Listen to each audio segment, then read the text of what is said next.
நேற்று வேறொரு விஷயத்தையும் பேசினோம். அது நம்மில் சிலரிடம் இதயத்தில் பரம்பொருளுக்கான ஏக்கம் இல்லாமையாகும். என்ன செய்கிறோம்? எதேச்சையாக இப்பாதையில் வந்து சேர்கிறோம்.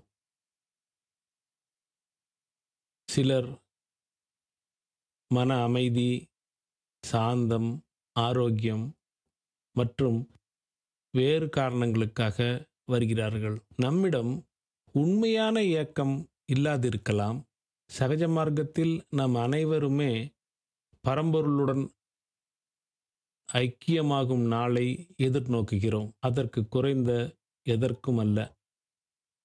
அதற்கும் அப்பால் பாபுஜியை பொறுத்தவரை உண்மையான பயணம் அத்தகைய ஐக்கியத்திற்கு பிறகே ஆரம்பமாகிறது. இது திருமணத்திற்கு பிறகு வாழ்க்கை துவங்குவதை போன்றது. பரம்பொருளுடன் நம் ஆன்மா இணைவது மற்றொரு வாழ்க்கைக்கு நம்மை தயார் செய்கிறது. ஆகவே ஐக்கியமாவது கூட இறுதியானது அல்ல. அது வேறு விதமான வாழ்க்கைக்கான ஆரம்பம்தான். இது எதை பற்றியது என்ற கருத்தே இன்றி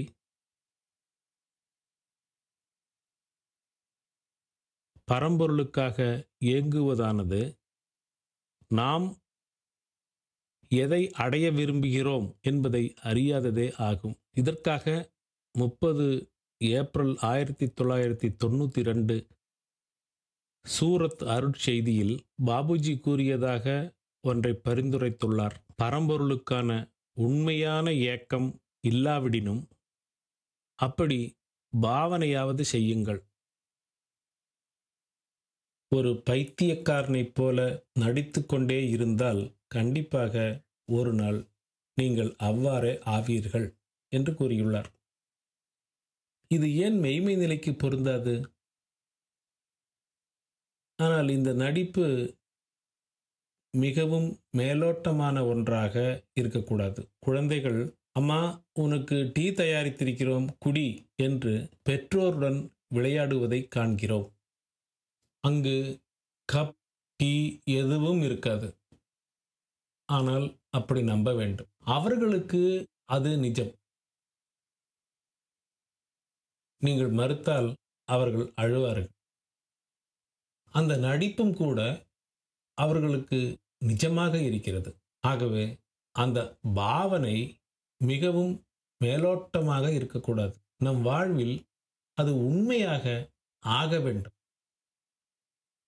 கடவுளின் மீதான அன்பு ஆரம்பத்தில் மேலோட்டமாக இருந்தாலும் ஒரு நாள் அது நிஜமாக வேண்டும்.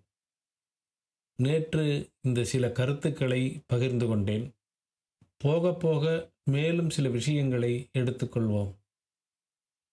இவற்றை பற்றி சிந்தியுங்கள். மாலை 5 மணி சத்சங்கத்திற்கு மீண்டும் கூடுவோம். நன்றி.